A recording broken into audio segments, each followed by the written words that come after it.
Hai, welcome back to Power in Class. Sebetulnya kali ini saya pengennya sih itu membuat sebuah video seperti biasanya. Cuma ada sahabat saya yang kasih saya saran, coba dong kalau seandainya Power in Class itu nggak cuma nampilin video kayak orang kuliah beneran, coba cuma hanya nampilin animasi dari slide mungkin. Oke, kali ini kita akan coba. Ya, nggak ada salahnya sih namanya juga kita mencobakan. Dan saya berharap banget komentar kalian bagaimana dengan video ini. Apakah video ini lebih baik daripada saya syuting kemudian ada CGI di sana, atau cukup ini gitu, karena mengingat durasi dan juga mengingat poin dari materi yang disampaikan.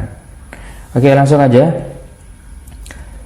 Pembahasan kita kali ini mengenai manfaat atau pemanfaatan dari matriks yang sudah pernah kita pelajari selama ini.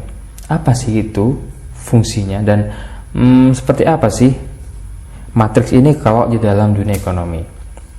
Nah, ini ada satu hal yang ingin saya angkat kepada kalian, yaitu mengenai persamaan linear simultan dalam ekonomi dan bisnis. Aduh, ini udah macam-macam lagi. Ada persamaan linear simultan. Apa itu? Oke, sekarang saya mau bahas ke kalian secara definisinya terlebih dahulu. Jadi, persamaan linear simultan itu adalah suatu bentuk dari persamaan-persamaan. Jadi, persamaannya ada banyak yang secara bersama-sama menyajikan banyak variabel bebas. Jadi, di sini lebih dari satu variabel dan juga lebih dari satu persamaan linear. Jadi ada wujud X1 plus X2 plus X3 dan seterusnya, lebih kurang seperti itu. Nah, ini contohnya ya, atau ini formulanya. Jadi ada B1 itu melambangkan persamaan yang pertama. Jadi ada X1 tambah X2, X3 dan seterusnya. Sampai dengan persamaan yang ketiga juga sama dan seterusnya. Nah, kalau dilihat itu X1-nya menyusun sebuah kolom, X2-nya juga kolom, X3-nya kolom, dan seterusnya kolom. Bahkan untuk B1, B2, dan B3 itu adalah hasil dari penjumlahan masing-masing. Persamaan linear juga membentuk suatu kolom. Maka, kalau seandainya kita ambil saja nilai koefisien atau konstantanya, ini berwujud seperti kolom. Oke deh, biar nggak penasaran, langsung aja saya bahas dulu fungsinya. Untuk apa sih ini? Jika ditinjau secara fungsi, ya, yang pertama, tentunya kalau kita bicara persamaan linear, kita ingin mencari tahu titik potong dari beberapa variabel. Ya, jadi kalau ada dua garis bersinggungan, ketemu titik singgungnya atau bertabrakan, dempet-dempetan, nah dan seterusnya tuh ya. Jadi kalau dua garis ini bertemu, titik potongnya ada di mana? Itu tujuan dari pengaplikasian matriks ini. Yang kedua, karena kita ingin mencari titik potong dari beberapa persamaan garis atau ingin mencari tahu nilai variabelnya ya yang berada di titik potong tersebut, maka salah satu fungsinya itu untuk mencari keseimbangan harga equilibrium. Equilibrium itu bahasa lainnya ya. Jadi keseimbangan harga atau equilibrium. Nah, yang dicari adalah harga untuk variabel yang pertama, kedua, ketiga, dan seterusnya. Bisa juga untuk mencari keseimbangan pendapatan dan konsumsi. Jadi, kalau kita anggap pendapatan adalah variabel 1 dan konsumsi adalah variabel 2. Nah, di sini kira-kira dengan jumlah konsumsi setiap orang berbeda-beda kan.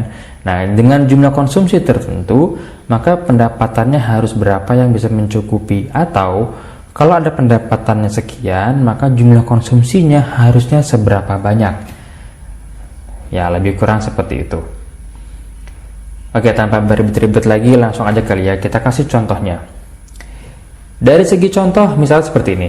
Ada suatu hubungan antara keseimbangan dari dua jenis barang yang dia itu bisa dikonsumsi secara bersamaan atau bisa juga terpisah.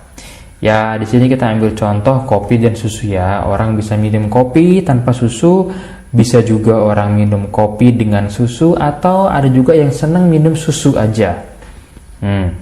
Jadi di sini kita akan berikan ilustrasi bahwa ada P itu price, harga, ya, harga yang pertama dari suatu kopi dan harga yang kedua dari susu. Nah, kedua benda ini atau kedua minuman ini, ya, itu kalau dijual di pasar akan menghasilkan persamaan seperti ini. Nah, wujud persamaannya seperti itu, ya. Ada 4P1 tambah 2P2 sama dengan 5, dan persamaan linear berikutnya ada 3P1 dikurang 4P2 sama dengan 1. Maka kita pengen cari tahu nih, ini di dua kasus ini atau di dua persamaan linear ini, itu nilai P1 nya berapa sih dan nilai P2 nya itu berapa sih supaya bisa menghasilkan 5, ya. Atau juga P1 nya berapa dan P2 nya itu berapa sih kalau ada ketemu 3P1 minus 4P2 itu hasilnya adalah 1. Nah, pertama-tama sebelum kita melakukan itu semua, ada step by stepnya yang harus kita lakukan. Step yang pertama, mengubah bentuk persamaan tadi menjadi matriks.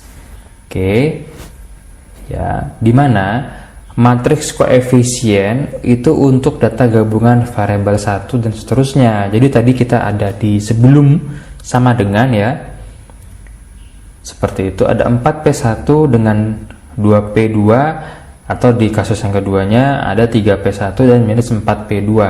Ini kita rubah menjadi sebuah matriks dengan menghilangkan variabelnya, sehingga wujudnya akan menjadi seperti itu. Ada 4, 2, 3, dan minus 4. Ini dinamakan matriks koefisien. Lalu bagaimana dengan matriks kolom? Nah, untuk matriks kolomnya kita mengambil dari hasil penjumlahan variabel tersebut. Tadi di persamaan linear yang pertama hasilnya adalah 5, dan persamaan linear yang kedua hasilnya adalah 1. Maka ini dirubah menjadi matriks kolom, ya, dengan wujudnya seperti itu, 5 dan 1. Oke, untuk tahap pertama kita menghasilkan dua matriks, ada matriks koefisien dan matriks kolom. Tahapan yang kedua, kita memasukkan matriks kolom ke tiap kolom matriks koefisien. Jadi di sini kebayang akan ada lebih dari satu matriks baru, ya. Biar nggak pusing, langsung aja nih. Tadi kita udah dapat ada matriks koefisien, ya, dengan anggotanya itu 4, 2, 3, dan minus 4. Kita anggap ini sebagai matriks E lah, ya. Oke. Nah, tapi juga ada matriks kolom dengan nilai 5 dan 1. Kita isyaratkan sebagai matriks K. Nah, nanti si matriks K ini akan masuk ke setiap kolom dari matriks E tersebut. Maka matriks E ini akan menghasilkan dua matriks baru. Kenapa kok cuma dua? Karena matriks E ini hanya memiliki dua kolom. Jadi kalau seandainya matriks E memiliki lebih dari dua kolom, maka nanti hasil matriks barunya pun lebih dari dua, bisa 3, bisa 4, dan seterusnya. Jadi langsung aja, seandainya, ya, ada matriks E1, itu hasil yang pertama, ya, atau turunan pertama dari matriks E ini. Mula-mula kita buat sama dulu, dia anggotanya ada 4, 2, 3, dan minus 4. Lalu matriks K ini akan menyusup ke dalam matriks E1 dengan menggantikan posisinya 4 menjadi 5, 3 menjadi 1, sehingga matriks E1 berubah wujud menjadi seperti itu. Anggotanya 5, 2, 1, dan minus 4. Terlihat, ya, kolom pertamanya yang tadinya 4 dan 3 berubah menjadi 5 dan 1. Nasibnya untuk matriks E2 tidaklah berbeda, ya. Jadi nanti nilai 2 dan minus 4 ini akan diganti oleh matriks K. Sehingga matriks E2 berubah wujud yang tadinya 4, 3, 2, dan minus 4 menjadi 4, 3, 5, dan 1, ya. Jadi 2 dan minus 4-nya langsung diganti 5 dan 1, sehingga kalau dia minus langsung merubah, jadi tidak ada keharusan satunya menjadi minus juga, enggak. Pokoknya dirubah itu berupa tanda dan juga nilainya. Jadi kalau di matriks kolomnya dia positif, ya ketika dia menggantikan matriks koefisien juga positif. Kalau dia minus, ya minus juga berubah. Oke, sebelum lanjut, jangan lupa yang belum subscribe, klik tombol subscribe, lonceng notifikasinya juga, supaya kalau saya update video baru kalian juga dapat informasinya. Dan kalau menurut kalian video ini bagus, jangan lupa klik tombol like-nya ya, serta yang tadi saya bilang di awal, apakah ini lebih baik atau enggak ya dari metode yang sebelumnya. Jadi tolong tulis di kolom komentar. Tahapan berikutnya, yang ketiga, yaitu mencari determinan dari masing-masing matriks. Dari matriks E tadi, matriks E1 dan E2. Jadi sampai di tahap 3 ini kita nggak lagi butuh matriks kolom. Kenapa? Karena matriks kolomnya sudah masuk atau menggantikan salah satu posisi kolom dari matriks E1 dan E2. Sedikit kita kasih gambaran tadi ya, sudah ada matriks E dengan anggotanya 4, 3, 2, minus 4. Matriks E1 5, 1, 2, minus 4 karena sudah tergantikan ya tadi di kolom pertama, dan E2 yang sudah diganti dengan matriks kolom tadi di kolom kedua, sehingga hasilnya adalah 4, 3, 5, dan 1. Sekarang kita cari determinan untuk matriks E. Ya, lambangnya kita bisa menggunakan delta E atau E kita kasih tanda tegak lurus. Tapi umumnya kita nanti akan menggunakan lambang delta E tersebut ya, jadi segitiga dan E. Langsung aja kita cari determinannya. Untuk matriks E, determinannya dihasilkan minus 22. Nah, buat yang masih bingung gimana cara pengerjaannya, silahkan klik link di atas ya, itu ada di video sebelumnya. Nasib yang sama berlaku juga untuk matriks E1 ya, jadi minus 4 kita kalikan dengan 5 dan dikurang 2 dikalikan dengan 1, hasilnya, nah ini bukan direkayasa ya, tapi memang kebetulan hasilnya sama-sama minus 22. Terakhir nih, untuk matriks E2 itu dengan mengkalikan 4 dikali 1 dikurang 3 kali 5, maka dapat hasil determinannya adalah minus 11. Oke, dari masing-masing matriks ini sudah ada determinannya ya. Sekarang tinggal kita mencari harganya untuk kopi dan susu yang seimbang. Bukan susunya seimbang ya, tapi harganya yang seimbang. Agak ambigu nih ya kalau saya nggak ngomong langsung nih, kalau cuma didengar doang ya, ini sih persepsi saya sendiri. Langsung untuk mencari harga P1 dan P2 dengan membagi nilai determinan matriks E1 dan determinan matriks E2 dengan determinan matriks E itu sendiri.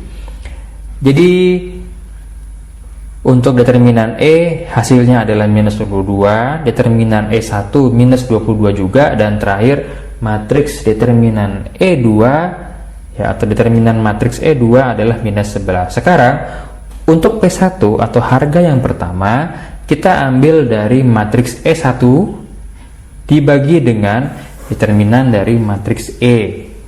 Hasilnya minus 22 kita bagi juga dengan minus 22. Ketahuan lah ya, hasilnya pasti 1. Untuk case berikutnya, harga dari susu, kita membagi determinan matriks E2 dengan determinan matriks E. Jadi minus 11 kita bagi dengan minus 22, hasilnya setengah ya, atau 1/2 itu setengah ya. Jadi di sini sudah ketahuan bahwa akan seimbang harganya kalau untuk satu bungkus kopi itu bernilai 1 ya, satuan harganya 1, dan untuk satu bungkus susu itu akan seimbang kalau harganya setengah nilai satuan. Jadi ya bisa digambarkan kalau kopinya 1000 berarti harga susunya sebungkusnya 500. Nah ini baru seimbang. Nah sekarang apa nih kesimpulannya? Kesimpulannya, jadi tadi kita sudah dari awal sudah ngebahas ada dua persamaan linier ya, simultan, 4P1 tambah 2P2 sama dengan 5. Kemudian ada lagi 3P1 dikurang 4P2 sama dengan 1.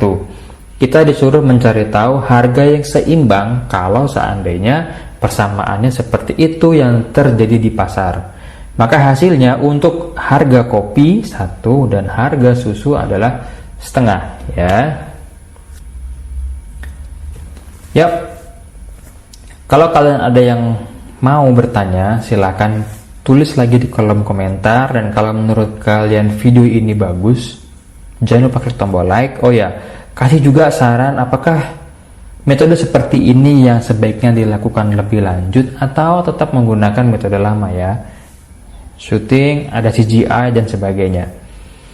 Terakhir, jangan lupa buat yang belum sempat klik tombol subscribe, klik sekarang juga tombol subscribe-nya dan lonceng notifikasinya. Karena klik tombol subscribe itu nggak bayar, alias gratis dan nggak susah. Cuma gerakin satu jari sama geser mouse.